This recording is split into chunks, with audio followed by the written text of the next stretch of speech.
Turacyari kuri Eden Garden Resort turi mu nkino z'imizunguruko ariko barondera ama equipe meza azoserukira igihugu ndetse akabana meza mu uno mwaka wose. Rero turi mu bigeme haje gukina urukino rutari rworoshe namba hagati ya team Jeanette Ngorore bandi batika mwemwe n'amazina yiwe yose ndetse na team Emelyne ikumana na Nadia bacaje kurangira rero ku maseti abiri ku busa. Match yoroshe namba uwa mbere yitwa Ngorore turaguha ikaze kuri Black TV. Murakoze. Ni match yoroshe kubwiwawe ni match murangije mutsinza amaseti abiri kubusa ariko seti ya nyuma yari komeye cyane nibaza ko ni seti aborohemwe na Karen. Ego ni seti yari igoye cyane iseti ya nyuma yari match igoye. Emelyne ni match yitaroshe namba ku mpande zose y'abamwebwe abana Ngorore seti ya mbere bayitsinze byoroshe ariko ya kabiri byari byagoranye match bonye gute Emelyne? Match seti ya mbere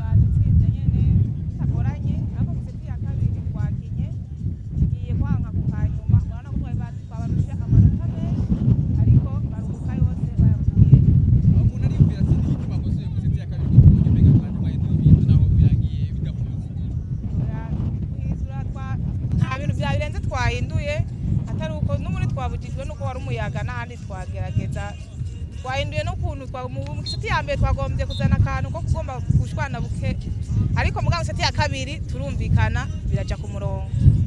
Ngoro niki masomije ino equipe ya Emelyne ndetse na Nadia? Novuga mu bisanzwe uje i beach volley uzi kuja gukina kuri beach volley ikintu cyatanguye kudukoroga mu ntango no y'umuyaga. Iyo rero ubonye umuyaga ari mwinshi uca wiga ukuntu ukinirako kuko na system doje yiwanyu ntimusura gukina system doje yanyu isanzwe musanzwe mukina twaciye dukorera ku muyaga niho twaciye dusumbya gukerebuka ngira gusumbye ko yindi kote ya diverse abo twako turahura batagerageje kujera neza umuyaga. Team Ngorore na team Karen Open ni equipe nshasha abariko barakwana muri Volleybeach ariko tubonye umenga baramenyeranye cyane iki masomije no equipe eske ibanga ryanyu ni ryaheme na team Karen?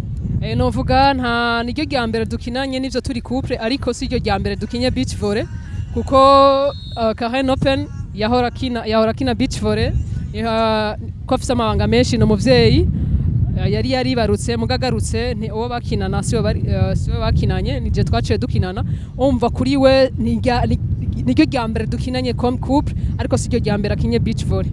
Ubwo abakunzi ba Volleybeach abitegeye kwiki mu baye champion mu ba mbere babitegeye kwiki mugiye kubandanya mukora vyiza muri kumwe cyangwa bitega ibindi birenze?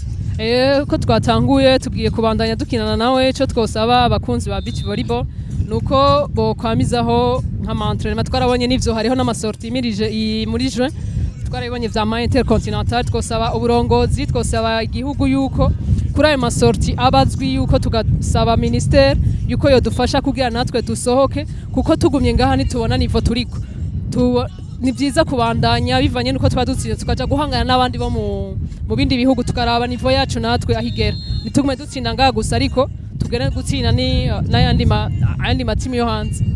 Emelyne nawe tubifuriza kugaruka neza naho mutsindiwe muri final ariko bigaragara ko namwe mwari mukomeye tubifuriza kugaruka neza mugikubandanya mwitegura kandi.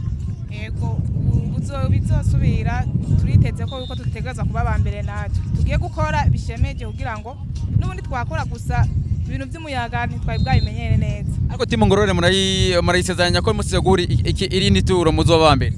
Yego turiyemeje ko tuzoyitsinda.